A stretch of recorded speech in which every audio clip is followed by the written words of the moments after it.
Just time for a quick recap of the week, and we begin in Michigan. The giant hand holding Detroit back from trying to fight Canada. This week, Michigan had some political drama. After a 14-hour session at the State House, Representatives Todd Corser and Cindy Gamrat are no longer in office. Representative Corser announced his resignation effective immediately. This was at 3:12 this morning during that marathon session. And then just about an hour later, the House voted to expel Representative Gamrat. Wow. Kicked out of the State House at 4 in the morning. That is the legislative equivalent of throwing all their shit out on the lawn. And let me explain to you why they did that. It's because these two staunch family values Republicans were fucking each other. And according to those in their office, they were not being that discreet about it. There had been rumors about an affair between the two of them for swirling around Lansing for quite some time. The staffer said that they spent a lot of time in their back offices, which are shut off from the rest of the office. She would bring him a pillow and tuck him in and a blanket, and they would take long walks together during the day. They would have these long, personal, romantic hugs during the day. Okay. Two things there. First, no hug is romantic. A hug is a brief high five between two sets of ideally disinterested genitals. And second, did you just say she would tuck him in? Because that's gross. Don't creep everyone out with your weird Christian rock version of infidelity. Just fuck like normal terrible people.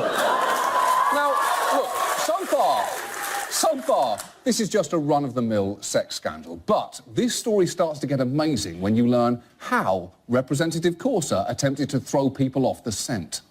State Rep Ted Corser admitted to circulating an anonymous email claiming he had been caught with a male prostitute. He did this apparently in order to muddy the water in case his affair with a fellow state rep was exposed. It's true. He sent an anonymous email accusing himself of a fake liaison with a male prostitute, so no one would believe the real liaisons he was having with his own colleague. That is the worst plan I've ever heard, and I'm including trickle-down economics, the pull-out method, and the plot of The Parent Trap. Now, it gets better.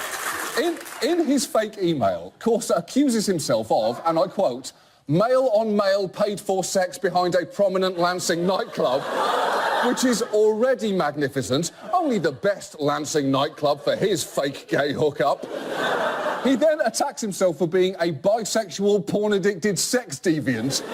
But it gets still better, because the only reason we know Corser wrote the email is that one of his aides secretly recorded him explaining his plan. So, please enjoy Todd Corser reading a draft of his lurid email to a bemused staffer.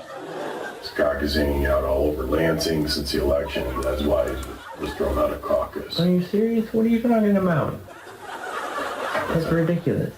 I have to say, Todd Corser may have lost his job, but he might have a bright future as a Midwestern erotica author. His cock was hanging out all over Lansing.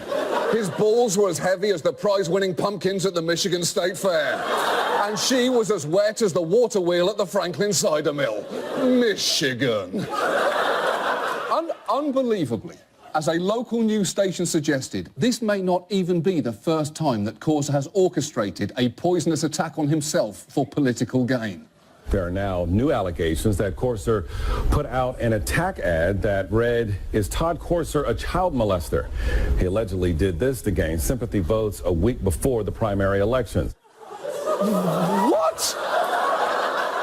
If that's true, it's now not Todd Corser that I'm worried about. It's the Michigan voters who saw that ad and thought, well, any man who's been falsely accused of child molestation can't be all bad. He's got my vote.